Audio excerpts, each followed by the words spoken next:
agradecerles y le dejo la palabra a la licenciada Cristina Antúnez, que ella es socióloga y la coordinadora de Equidad y Género en el Ministerio de Trabajo y de Seguridad Social de Argentina. Muy bienvenida nuevamente, Cristina, y muchísimas gracias. Adelante.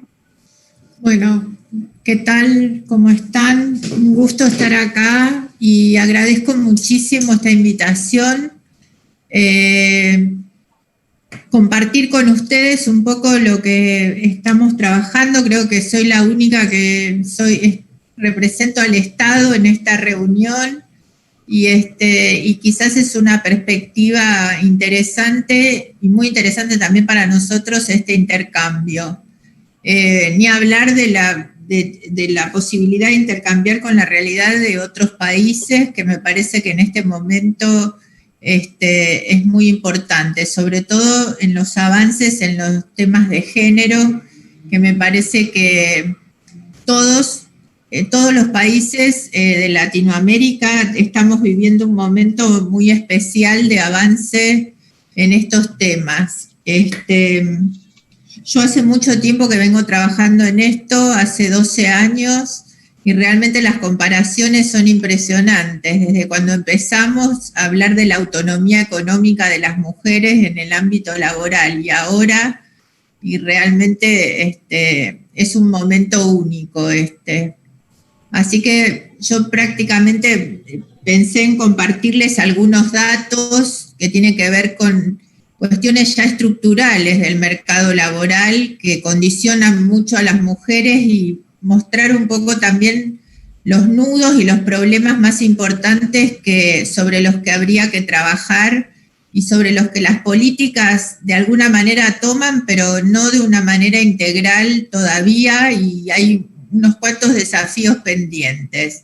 Así que voy a abrir una presentación como para ir mostrándoles algunos datos. Espero que todo esto me salga bien porque era difícil. Perdón, pero no está grabando en este momento.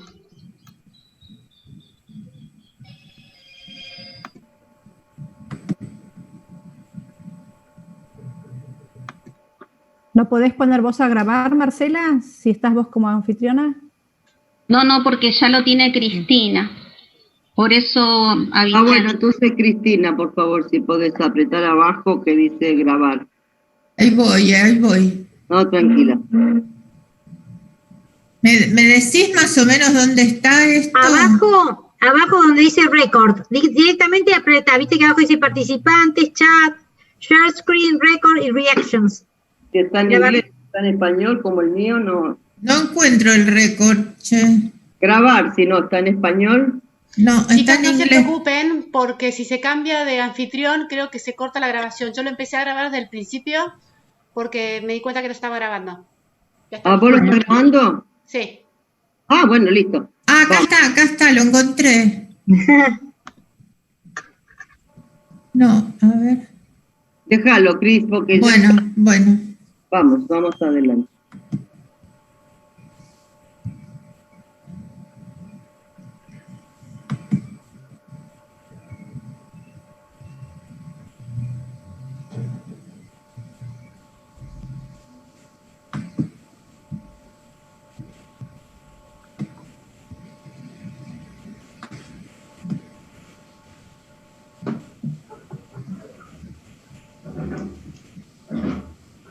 ¿Y?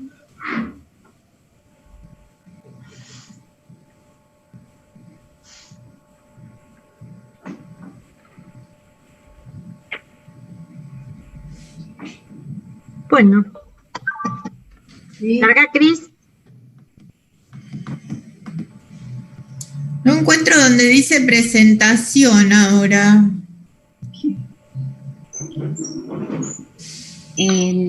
No importa, ahí con la flechita lo podías ir pasando, como hiciste recién, Cristina. Ahí con la flechita, abajo. No, al inicio. Sí, no, pero digo para que esté más grande. No te preocupes. Igual se ve bien, ¿eh? Se ve perfecto, corazón. Sí, se ve perfecto. No hace falta más grande.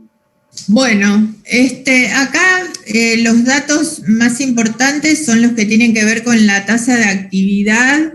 Son indicadores básicos que dicen mucho de cuál es la situación en el mercado de trabajo.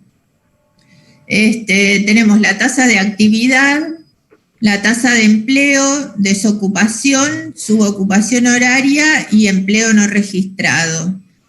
La tasa de actividad en este momento, estos datos son al segundo trimestre del 2020, nos da que en el caso de las mujeres es un 41,2%, que es muy, pero muy baja como actividad.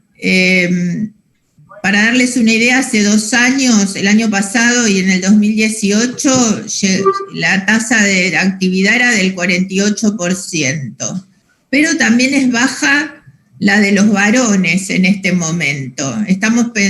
Piensen que estamos en un momento, la tasa de actividad está vinculada y tiene relación con la situación, cuáles son las oportunidades de empleo que hay en el mercado de trabajo. Estamos en un momento en plena crisis económica y del mercado de trabajo. Para que tengan una idea, al segundo trimestre del 2020 se han perdido 3.757.000 puestos de trabajo en Argentina. Y esto afectó fundamentalmente al trabajo no registrado, fueron los más afectados. Entonces, obviamente la tasa de actividad, sobre todo en el caso de las mujeres, que nunca hemos logrado en Argentina que subiera lo que debería, más bien siempre tiende a ser baja y mucho más flexible, se retiran más rápidamente cuando hay dificultades de empleo. Entonces, en este momento este 41% es muy baja.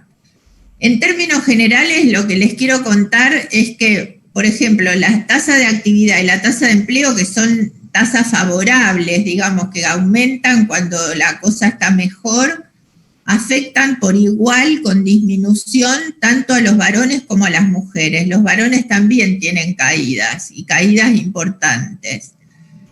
Entonces esto lo que ha logrado es que se reduzcan de alguna manera las brechas, pero no por una cuestión favorable, como sería que mejore la situación de las mujeres, sino que la brecha se baja porque disminuye las oportunidades y las tasas de los varones. Al contrario, con la tasa de desocupación, donde tenemos que en este momento las mujeres tienen un 13,5%, que es muy alta, pero también los varones, en el caso de los varones ha crecido. Y la subocupación horaria, ni hablar, muchísimo, para el caso de los varones y también para los de las mujeres. Pero en este caso esto tiene que ver con pérdidas de reducción de horas de trabajo, en muchos casos en la industria sobre todo, por eso afecta más a los varones, porque ya vamos a ver cómo se distribuye el empleo por sector de actividad y vemos que en la industria las mujeres tienen baja participación. Entonces, cuando lo que se afecta es el empleo industrial, las mujeres no lo viven tan, no están tan afectadas y los varones sí. Y la tasa del empleo no registrado es impresionante porque en este momento lo que está dando es una brecha inversa, que nunca se da esto en general, ¿no? Tenemos que las mujeres tienen un 34% de tasa de empleo no registrado y los varones el 37%.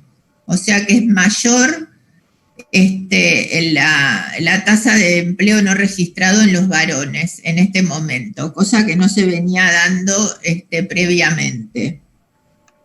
Entonces, lo que estamos encontrando en este momento es una disminución de las brechas, es decir, ambos están mal, mujeres y varones, pero las brechas, por supuesto, continúan porque son cuestiones que tienen que ver con lo estructural, son cosas que son difíciles de modificar en términos de de políticas o de situaciones, más bien tiene que ver con una situación económica y con determinados empleos que son los que tienen que ver con las mujeres. ¿Qué es lo que estamos diciendo acá? Que la inserción laboral de las mujeres tiene determinadas características.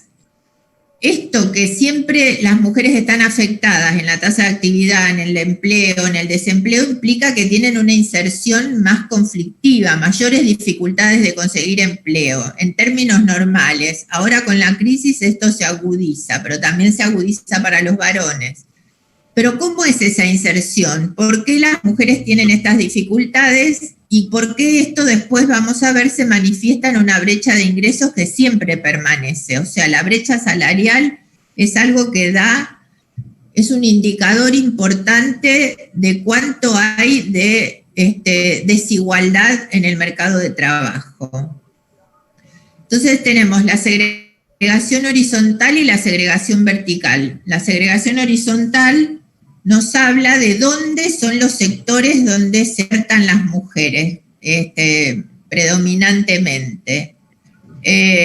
Las mujeres se insertan en determinados sectores que son los que generalmente tienen menos ingreso, menos reconocimiento quizás de tipo social, y son sectores más asociados a las tareas tradicionalmente femeninas, que tienen que ver con el cuidado, que tienen que ver con la educación, con la salud, todas las cuestiones que incluyen el tema de cuidado, que es lo que tradicionalmente se le asigna a las mujeres.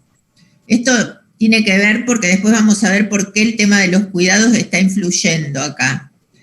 Entonces, la segregación horizontal es una de las cuestiones y la segregación vertical es el otro. La segregación vertical tiene que ver con que las mujeres tienen esto que se llama techo de cristal, dificultades para acceder a los puestos jerárquicos o de decisión.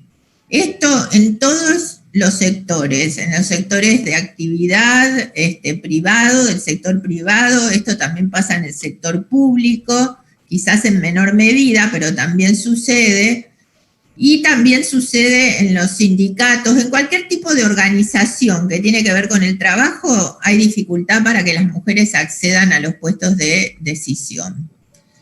Con respecto a esto de la segregación horizontal, es importante destacar que el empleo femenino se concentra en estos sectores de actividad: comercio al por menor, enseñanza, servicios, salud y trabajo doméstico remunerado. El trabajo doméstico remunerado representa un 16,7% de las mujeres asalariadas, es decir, tiene un peso importante en el empleo femenino, este sector, trabajo doméstico remunerado, que como sabemos es un sector que tiene bajos salarios, mucha precariedad y muy alto sector de trabajo no registrado. Entonces, tiene un peso importante, es gran cantidad de mujeres que están en esta situación. En este momento de la cuarentena y de la pandemia, el trabajo doméstico remunerado ha sido uno de los más afectados, con pérdidas de empleo. Se calcula que se han perdido 600.000 puestos de trabajo, fundamentalmente no registrado. ¿Por qué? Porque no había control respecto de esto y había muchísima dificultad para que se pudieran trabajar. En un momento no estaba aceptado el trabajo doméstico remunerado, sí el de cuidado, pero en el caso de que no pudieran trabajar estas mujeres, había que pagarles igual. En el caso que fuera un trabajo no registrado, un trabajo en negro, la mayoría de las veces se optó por el despido. Y esta es la situación que está afectando al sector. La brecha de ingreso, que tiene que ver con esto, con que las mujeres no acceden a los puestos de decisión y se concentran en este tipo de actividades, da lugar a un ingreso promedio, que siempre va a ser menor al de los varones que están en los sectores más pujantes o que tienen más crecimiento dentro de la economía. Entonces tenemos, según los datos de la EPH, una brecha de ingreso del 27% entre varones y mujeres. Y en este caso estamos hablando específicamente de tanto registrados como no registrados, 27%. ¿Qué pasa? Cuando nos referimos específicamente a la población no registrada de mujeres y de varones, ahí tenemos que la brecha aumenta a un 35,7%. ¿Qué quiere decir eso? Que al no estar regulada la actividad con un convenio colectivo, con un salario básico, etcétera, por supuesto la brecha aumenta y las más afectadas son las mujeres. Esto también nos está refiriendo a una cuestión de discriminación en muchos casos. La brecha salarial, cuando es en la población registrada, es del 22%, es decir, baja muchísimo la brecha. Es decir, hay una situación de mayor igualdad que está dada por esta regulación. Con respecto a la segregación vertical, ¿qué pasa en el ámbito empresarial y qué pasa en el ámbito sindical? En el ámbito sindical, como ven, la información es un poco vieja, pero no quiere decir que haya cambiado mucho desde ese momento ahora, del 2016. ¿Por qué? Porque no hay datos. Hay muy pocos datos agregados de cuánto es la participación de mujeres en los ámbitos de decisión sindical. Pero los datos con los que contamos nos muestran que solo un 18% de las mujeres llegan a las conducciones de secretarías, subsecretarías o prosecretarías dentro de un sindicato. Y de ese 18%, el 74% de ellas, o sea, una gran cantidad de ese 18%, ¿a qué corresponden? A secretarías y ámbitos de decisión que tienen que ver con igualdad de género, con mujeres, con servicios sociales. Nunca es capacitación, financiamiento, organización, o sea, las secretarías más duras dentro de los sindicatos. Y por donde pasa, digamos, un poder un poco más concreto. Con respecto al ámbito empresarial, lo mismo. Si vemos, estos son los datos del Ministerio de Trabajo, de una encuesta que hace el Ministerio de Trabajo que se llama EIL, y tenemos que para el caso de las direcciones dentro de las empresas, tenemos el 32% de mujeres contra un 68% de varones. Las jefaturas intermedias o de producción, un 25% de mujeres contra un 75% de varones, y las jefaturas intermedias administrativas, 40-60. Esta del medio, la columna del medio que habla de jefaturas intermedias de producción, es importante porque esto es lo que tiene que ver con el proceso de producción, donde en general las mujeres están muy poco integradas y donde es una participación bastante estancada.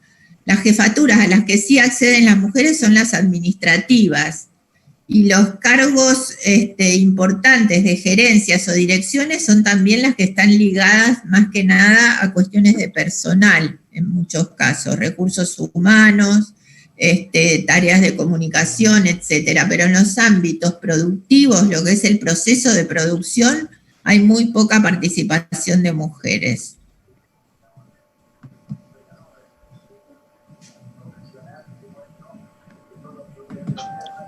Una cuestión que les quería comentar es que en esta cuestión de la producción es muy importante este tema del sesgo en la formación de las mujeres y en el trabajo de las mujeres. O sea, sigue siendo aún hoy muy característico y muy arraigado el hecho de que hay oficios y hay trabajos que son de mujeres y trabajos que son de varones, y así se considera dentro de la industria sobre todo, ¿no?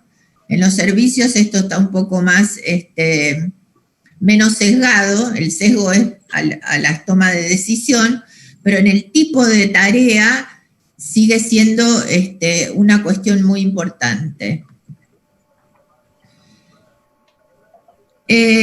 Acá les voy a mostrar unos datos que tienen que ver con el trabajo doméstico no remunerado, que esto es el trabajo doméstico que se lleva a cabo al interior de los hogares y que tiene que ver con el cuidado.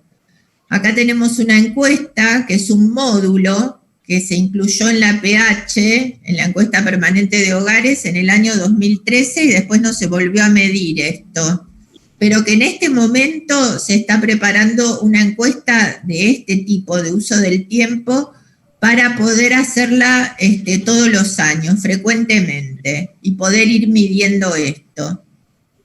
Porque esto es una cuestión irrefutable del tema de los cuidados. Acá tenemos que el trabajo doméstico no remunerado, cómo participan varones y cómo participan mujeres. ¿Cuántos varones participan en las tareas que tienen que ver vinculadas con el cuidado? No estamos hablando del cuidado en forma directa, puede ser en cuestiones que tienen que ver con gestión del cuidado, traslados, etcétera, condiciones para el cuidado que tiene que ver la limpieza del hogar y todas estas cuestiones. Y vemos que solo el 58% de los varones participan en alguna tarea de este tipo, contra el 89% de las mujeres. Y si nos referimos al tiempo promedio que emplean tanto varones como mujeres en esto, tenemos que 3,4 horas es para los varones y 6,4 horas por día, estamos hablando, es para las mujeres. O sea, es una gran cantidad de tiempo que le insume a las mujeres, a casi todas las mujeres, y gran cantidad de tiempo que se le dedica a esto. ¿Qué pasa con este tema?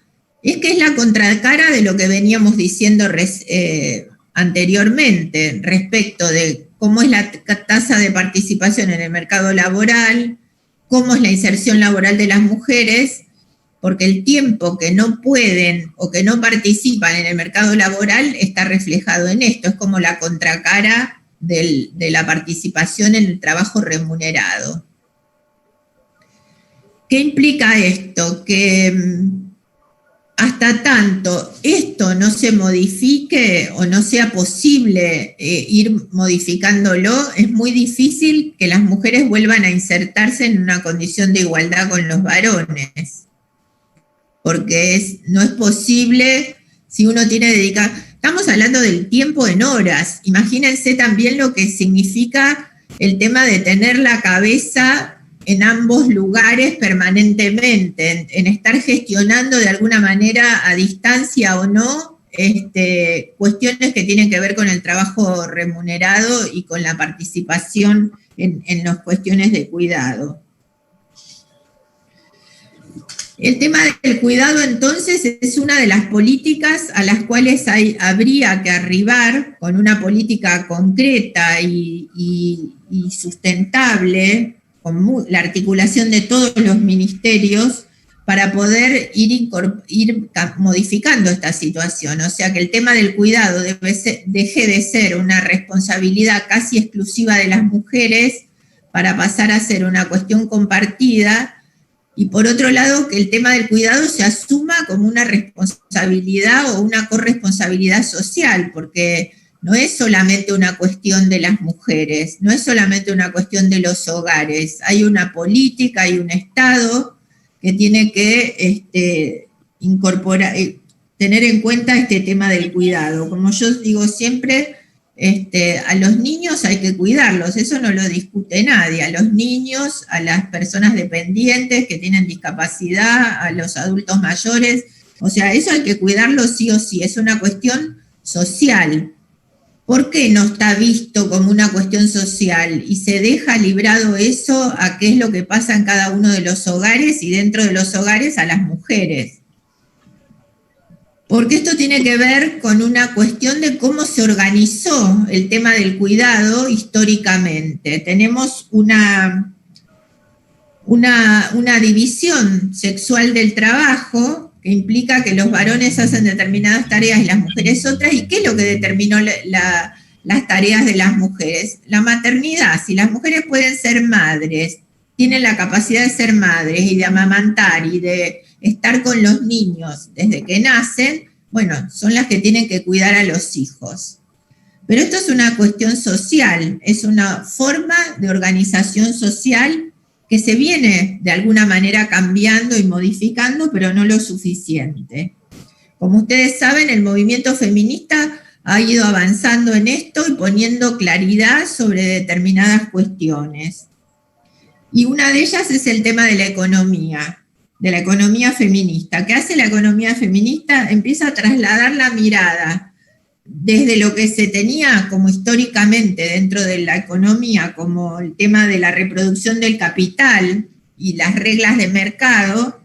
El feminismo pone énfasis en lo que pasa con el trabajo doméstico no remunerado, qué pasa con las tareas de cuidado y lo que tiene que ver con la reproducción no del capital, sino de la vida de las personas, que es tan necesario como lo otro. Y creo que, haciendo un paréntesis, en este momento, luego de la pandemia, en el periodo de la pandemia, en el periodo de cuarentena, quedó demostrado la centralidad de estas tareas de cuidado, de cómo tuvieron las mujeres que hacerse cargo no solo de las tareas de cuidado, sino de las tareas también de trabajar en su casa, de cuidar a los hijos, de hacer las tareas, todo quedó como en el centro de la escena, estas tareas de cuidado que hasta este momento estaban como puertas adentro. Ahora es como que empiezan a estar más visibles. Entonces, modificar la desigualdad de género no es solamente modificar una cuestión cultural, que por supuesto es cultural, pero no solo eso, también es cambiar una racionalidad económica. Y esta racionalidad económica es la que asocia el cuidado con la economía. Primero porque estas tareas tienen un valor económico, incluso en el mercado, incluso con poco reconocimiento y todo, pero tienen un valor en el mercado. Y por otro lado es económico porque también tiene implicancias económicas en la vida de las mujeres. Entonces, la tarea es contra la invisibilización. Y lo importante es pensar en una política que tenga en cuenta desnaturalizar los roles de género, la feminización de estas tareas. No tienen por qué ser las mujeres las que solamente pueden cuidar. Yo sé que esto está cambiando, se ve. Los varones están mucho más involucrados en este momento, pero sin embargo esto sigue siendo así.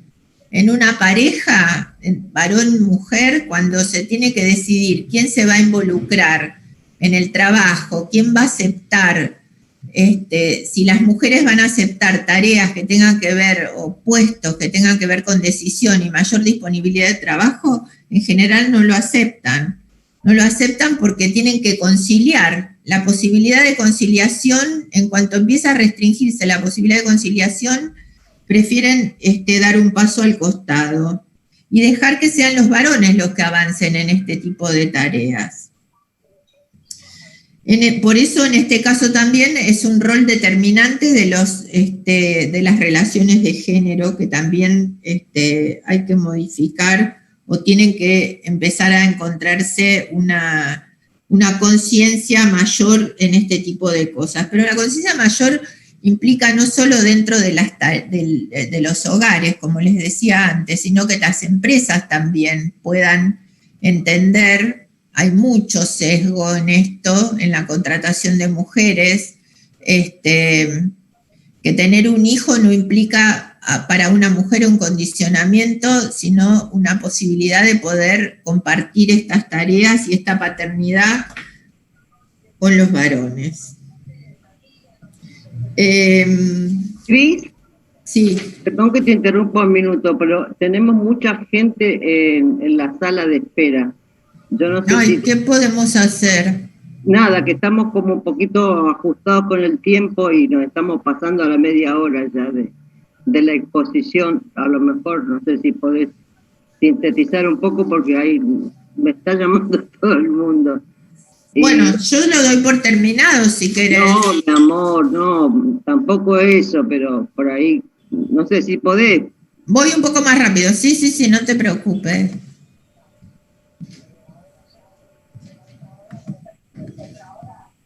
Quizás me voy a ir un poco más hacia lo que serían los desafíos que tienen las políticas en este momento. Volviendo a este tema del cuidado, les decía que si el Estado o las políticas públicas no asumen esto como una corresponsabilidad, es decir, promover políticas, y en este caso les cuento un poco la experiencia que se hizo en Montevideo, en Uruguay, respecto a un sistema nacional de cuidados, que implicaba el tema de las licencias, los permisos, esto en el ámbito laboral, ¿no? Para poder ir conciliando ambas cosas. Tener políticas y espacios de cuidado, que eso también en muchos casos se proveen a partir de las empresas, pero también a partir del Estado en muchos casos, y también profesionalizar y capacitar cada vez más a las personas que tienen a cargo esas tareas. Entonces, en este momento se está planteando una política de cuidado donde están incluidos todos los ministerios, cada uno desde su propia especificidad. En el caso del Ministerio de Trabajo hay trabajos y tareas desarrolladas con respecto a lo que es la ley de contrato de trabajo, modificar un poco las licencias. No puede ser que los varones, esto da una idea del retraso en este momento respecto de la legislación, donde los varones tienen 2 días de licencia por paternidad. Imagínense lo que es en una empresa, entonces, ir a pedir un permiso por algún tipo de cuestiones de cuidado. Lo mismo en la negociación colectiva, que implica incluir los convenios y las cláusulas de los convenios desde este punto de vista. Para promover esto, cuestiones de diálogo social, donde se pueda trabajar y llegar a acuerdos y consensos para un tipo de política de este tipo, y donde se fortalezcan las posiciones. Fortalecimiento de la autonomía de las mujeres y de las identidades no binarias, en este caso un poco esto de sacar estos sesgos donde las mujeres tienen que hacer determinadas tareas. También esto pasa con los emprendimientos. En los emprendimientos, esto hemos hecho análisis con los programas del ministerio. Desde todos los ámbitos se promueve que las mujeres hagan siempre los mismos emprendimientos, ¿no? Dulces, alimentos, textil. Es preciso que las políticas públicas se desarticulen estos sesgos de género. Y en el caso del ministerio hemos tenido experiencias concretas con respecto al tema del transporte, de poder promover y establecer un registro para mujeres conductoras de colectivos, porque también parecía que el transporte público de pasajeros solamente lo pueden manejar los varones, es una cosa que no se entiende mucho.